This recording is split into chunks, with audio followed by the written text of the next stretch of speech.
뉴스 브런치 뉴스픽. 네, 정실의 뉴스 브런치, 오늘도 많은 분들이 유튜브 그리고 콩 앱으로 들어와 주셨습니다. 감사드립니다. 자, 라디오, 보이는 라디오, KBS 1라디오 채널 화면 캠코더 모양 누르시면 보이는 라디오 또 이용하실 수 있습니다.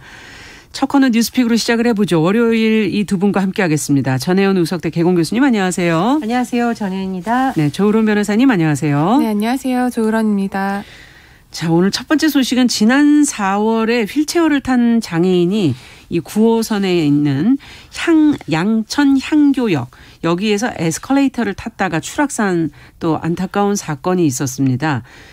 경찰이 역 운영사 과실 여부 뭐 이런 것을 수사를 했는데 지금 혐의점을 발견하지 못했다, 이렇게 보도가 나오고 있습니다. 관련된 내용 좀 정리해보고 이 내용을 좀 들여다보죠.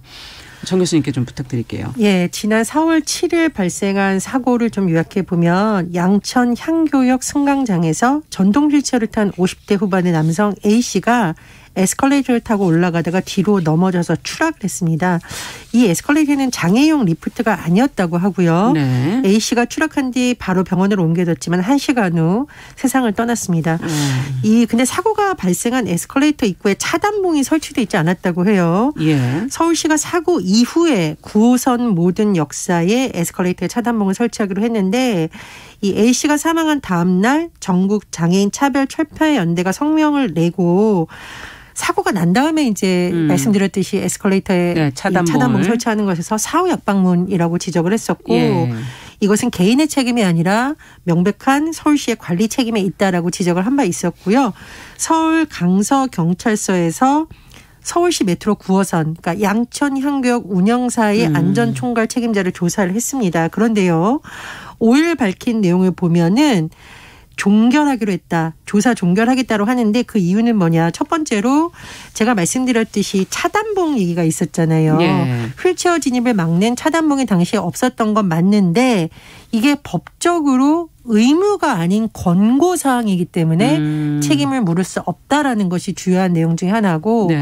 또 다른 내용은 그러면 그 엘리베이터를 왜 타지 않았을까라는 그렇죠. 점에서 좀 의문이 생기잖아요. 엘리베이터가 보통 지침을 보면 휠체어 사용자가 승강을 하기 위해서는 1.5m, 가로 1.5m, 세로 1.5m 이상의 유효 공간을 확보한다는 규정이 있다고 합니다. 중요한 것은 이 규정이 2008년에 만들어졌는데 9호선의 설계가 승인된 건 2006년이다. 그래서 경찰은 이것이 운영사의 과실로 보기 어렵다라고 결론을 냈다라고 합니다. 어쨌든 지금 우리가 왜 장애인 관련해서 이동권 문제에 대해서 최근 많이 논의가 되고 있었는데, 네.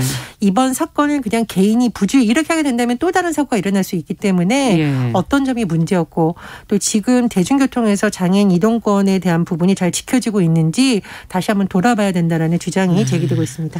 지금 앞서 차단봉 얘기를 해주시면 그 에스컬레이터 올라갈 때 그 중간에 있는 그 봉을 말씀하시는 것 같은데, 사람들은 이제 그걸 피해서 갈 수가 있으니까요. 근데 이제 장애인들의 경우는 아마 그것을 거쳐서 갈 수가 없게끔 막아주는 역할을 하는 게 아닌가 싶고, 이게 법적으로 지금 권고 사항이다 라고 얘기해 주셔서 규정이 지금 어떻게 되어 있는지를 좀 먼저 조 변호사님께 좀 여쭤보고 싶어요. 네, 이제 장애인분들 같은 경우에 이제 이동을 하기 위해서는 특히 지하철 역사 내에서는 엘리베이터를 많이들 타고 이동을 이용하시죠. 하거나 예. 아니면은 에스컬레이터 옆에 있는 그 장애인용 전용 그 리프트가 있습니다. 네. 그래서 이 두 가지를 이용을 해야 하고, 에스컬레이터는 원칙적으로 이용을 하면 매우 위험하기 때문에 그 차단을 막는, 에스컬레이터를 타지 못하게 진입할 수 하는 없게. 그 예. 차단봉이 설치가 되어야 하는데 그게 지금 권고사항으로 이제 법에 규정이 되어 있는 겁니다. 그러니까 이것을 어긴다고 해서 뭐 과태료라든지 형사처벌이라든지 이런 규정이 전혀 없다 보니까 이제 법적으로는 이거를 와도 되고 하지 않아도 법적인 책임을 물을 수 없기 때문에 지금 이런 사건이 일어난 것 같은데요. 일단 뭐 차단봉을 뒤늦게라도 설치를 했으니까 그거는 이제 앞으로에 있을 사고를 예방한다는 차원에서는 바람직한데, 그런 사고가 있기 전에 이렇게 그 봉 하나만 설치를 했다라고 그렇죠. 하더라도 이런 사고가 없었을 텐데라는 안타까움이 매우 남는 문제이고요. 예. 아까 말씀하셨다시피 에스컬레이터가 이런 많은 위험을 가지고 있으니까 그 돌아가신 분도 그분의 지금 의사를 저희가 물을 수는 없습니다만 예. 왜 엘리베이터를 타지 않았을까? 엘리베이터가 있었는데 왜 굳이 위험을 무릅쓰고 에스컬레이터를 이용하려고 했을까? 이런 점을 생각을 해보면 엘리베이터가 있기는 하였습니다마는 교수님께서 말씀하신 것처럼 엘리베이터를 장애인분이 휠체어를 타고 그거를 타고 또 이용을 하기 위해서는 그 1.5m라는 가로 세로 1.5m라는 그 유효 공간이 필요한데요. 지금 보니까는 1m였다는 겁니다.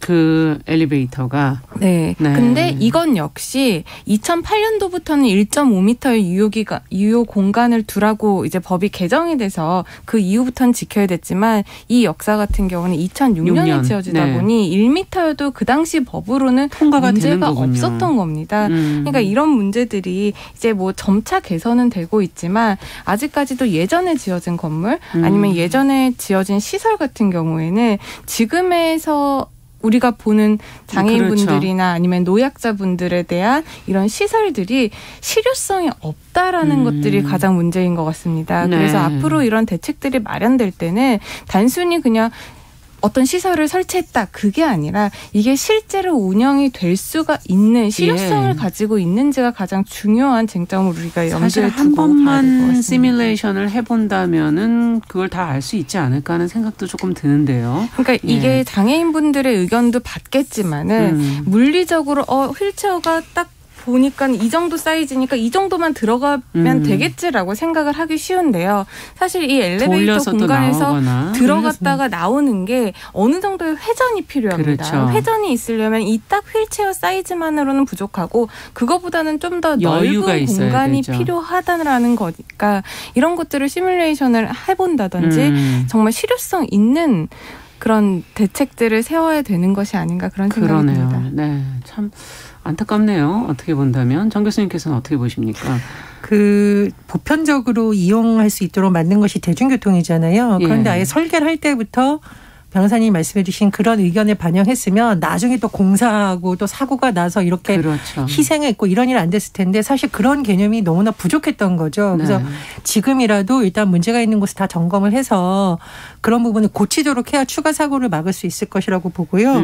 최근 언론 보도를 보니까 지금 그 엘리베이터에서 국토부 기준 가로 1.5, 세로 1.5 정도에 되는 제대로 안 돼 있는 곳이 되게 많다라는 지금 보도가 나오고 있어요. 점검을 해보니. 예. 그래서 지금이라도 이걸 우리가 법적으로 문제가 없다라는 이번 경찰 수사가 안 해도 상관없다는 잘못된 신호를 주면 안 되거든요. 그거는 일단 예전의 사례를 보니까 그렇다는 것이고 앞으로는 이 부분에 대해서 빨리 좀 개선이 돼야 된다 이렇게 생각을 하고요.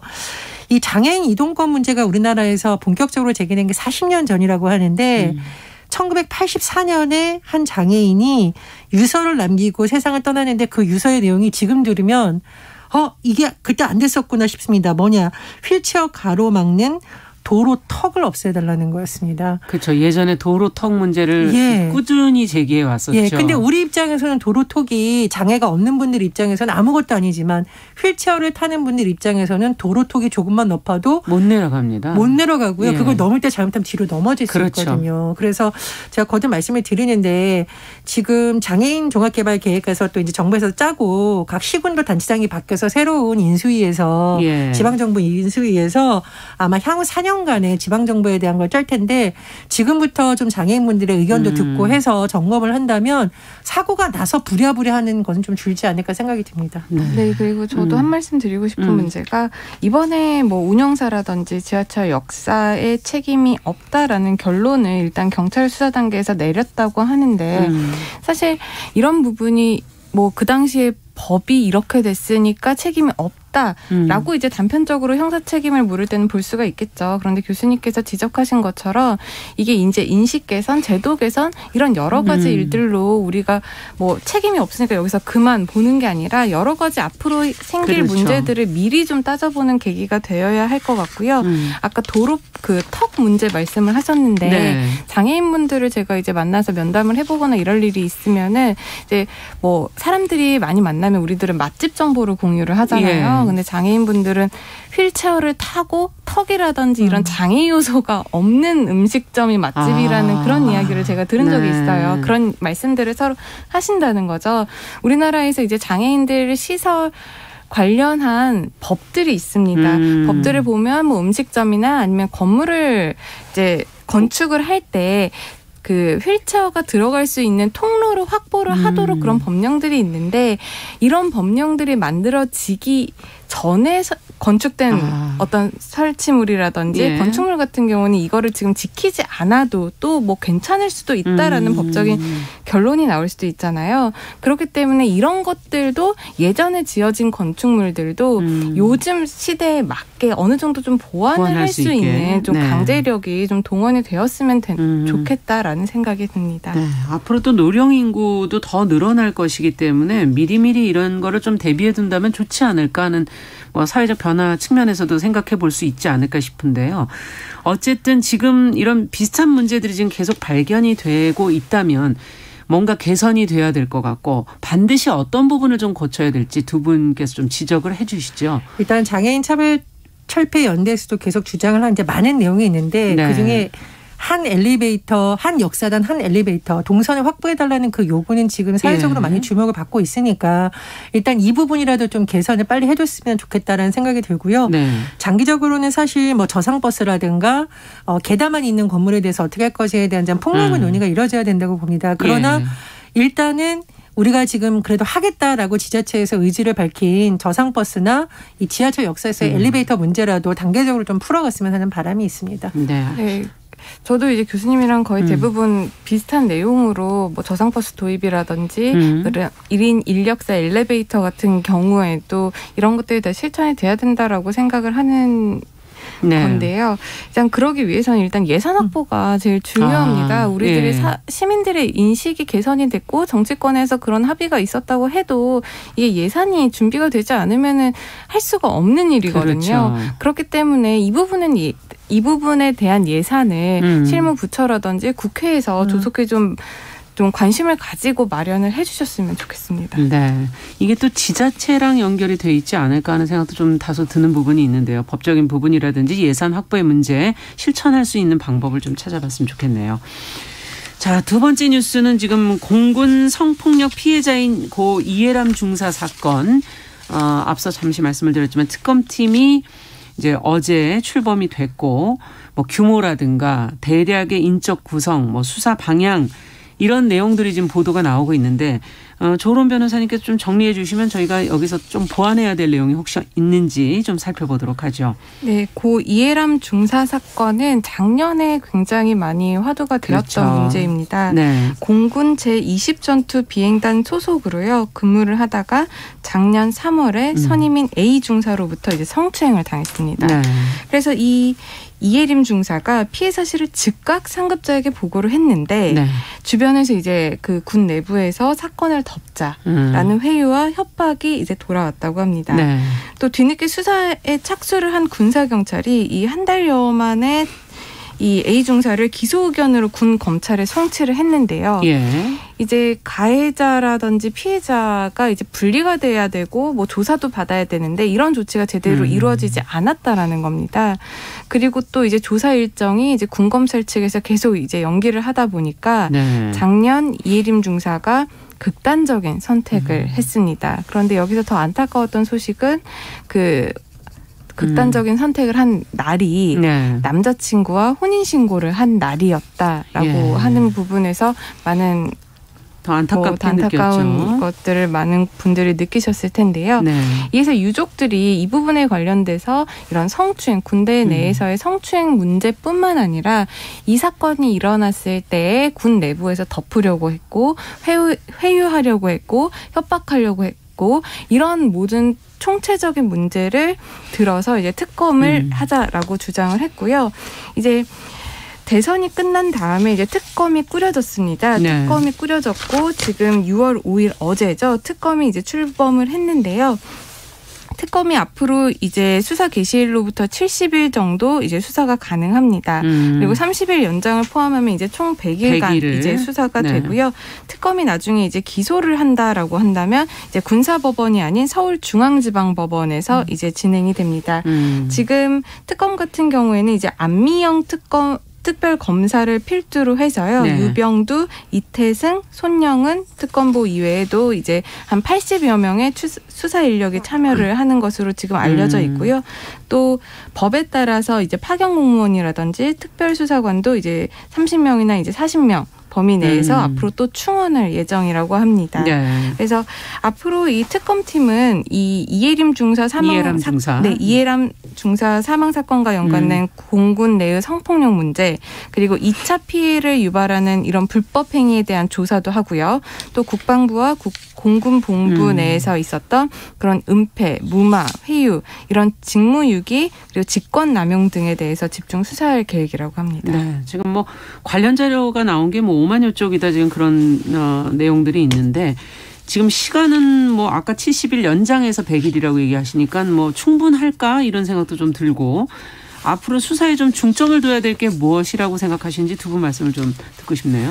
그러니까 이게 지금 그 고 이해람 중사의 아버님도 계속 문제 제기를 하는 것이, 이런 사건이 발생한 것도 문제이지만 사건이 발생했다고 이해람 중사가 보고를 한 이후에 군에서 제대로 초동 대응을 했느냐의 문제거든요. 그렇죠. 초동 대응을 정말 제대로 해줬더라면 이렇게 극단적인 상황까지 왔을까라고 유족들은 계속 의문을 갖고 있는 겁니다. 그래서 초동 수사 문제라든가 또 타부대로 전출된 이후에 2차 가해 의혹, 이런 부분도 충분히 규명이 돼야 될 거라고 보고요.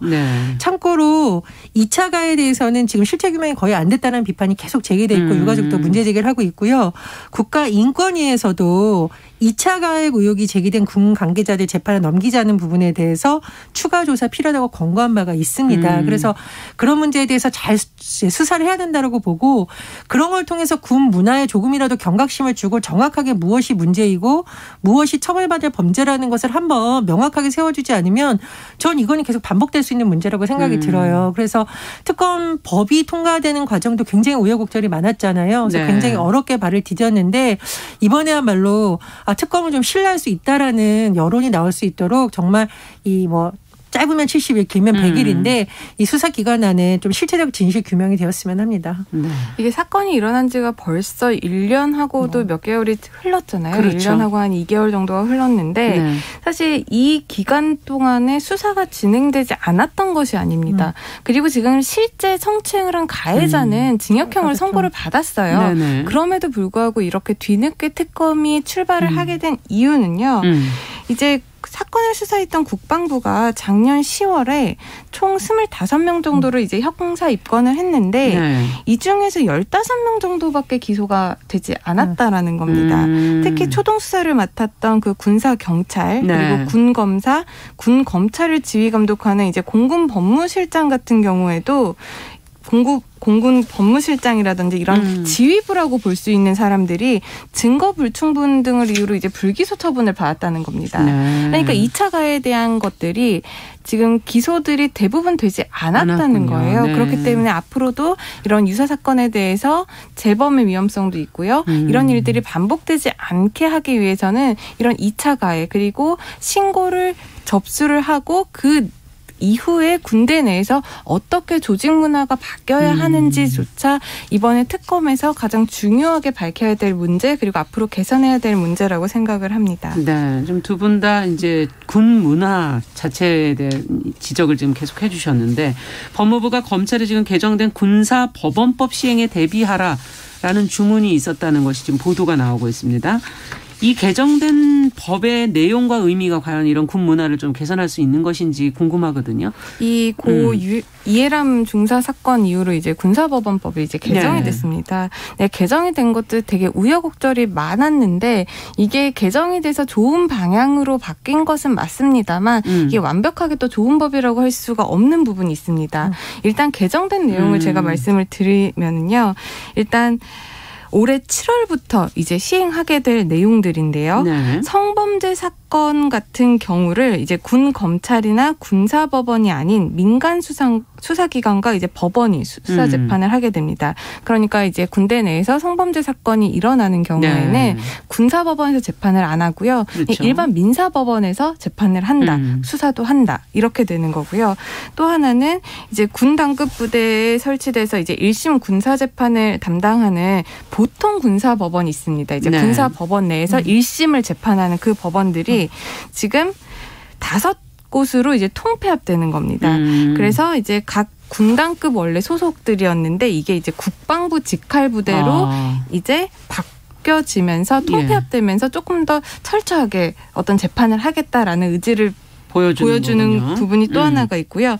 이제 세 번째가 이제 보통 군사법원의 판결에 대해서 항소심을 군 고등법원에서 담당을 하고 있었는데 이제 2심 항소심 같은 경우에는 그냥 이제 서울고등법원에서 민간법원에서 이제 한다라는 이런 3가지 정도가 이제 법이 개정이 되었습니다. 근데 여기에서 제가 아쉬운 점은 맨 처음에 성범죄 사건뿐만 아니라 뭐 음주운전 사건이라든지 이런 일반 시민들과 관련된 사건들도 이제 군사법원이 아닌 일반 법원에서 담당을 하게 하자라는 논의가 있었는데요. 이게 이제 군대 내에서의 이제 반발로 인해서 일단은 지금 성범죄라든지 군대 내에서의 사망 사건 정도에 한해서만 이제 군사법원이 아닌 민간 법원에서 이제 하는 걸로 됐는데 군사법원에 대해서는 예전부터 많은 비판이 이뤄져 왔습니다. 그렇죠. 왜냐하면 군대 내의 성격이라든지 위계가 있으니까요. 그 군대 내의 그런 폐쇄성 문제, 위계질서 이런 문제 때문에 제대로 수사가 되지 않고 제대로 처벌을 받지 않았다라는 비판이 있었는데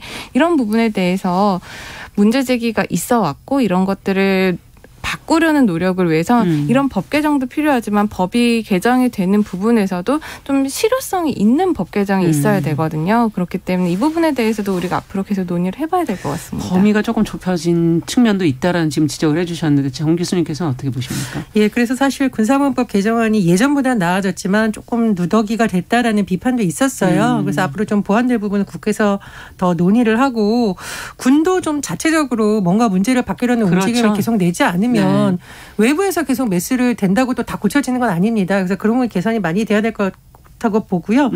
사실 이 이해람 중사 사건 자체가 알려진 게 군 자체 내에서 알린 것이 아니라 여론을 통해서 또 이 아버지의 문제제기를 통해서 특검까지 온 것이거든요. 근데 사실은 제도와 시스템이 있어야 피해자가 마음 놓고 이렇게 신고도 하고 어떤 제도를 믿을 텐데 그러지 못한다는 것을 보여준 한 과정이 사실은 그동안에 있었습니다. 그래서 어쨌든 뭐 관련된 법원이 조금씩 법이 개정이 됐는데 이번 일을 계기로 좀 잘 법이 효력을 발휘했으면 좋겠고 부족한 부분은 또 다음 국회에서 계속 보완 작업을 해야 될 것으로 보입니다. 그리고 이번에 좋게 어떻게 보면은 긍정적인 방향으로 법이 개정된 부분이 있지만 앞으로 실제로 민간 수사가 군대 내를 얼마나 정확하게 수사를 할 수 있을지는 또 여러 가지 문화라든지 협조가 더 필요하죠. 협조라든지 이런 것들이 필요하기 때문에 그런 부분도 우리가 좀 제대로 살펴봐야 될 것 같습니다. 무엇보다 군의 내부의 변화가 가장 중요한 부분이 아닐까 하는 생각도 드네요. 자, 뉴스픽 조론 변호사 전혜영 교수 두 분과 함께 이야기 나눠봤습니다. 말씀 잘 들었습니다. 감사합니다. 감사합니다. 자, 정용실의 뉴스 브런치 1부 마치고 저는 잠시 후에 돌아오겠습니다.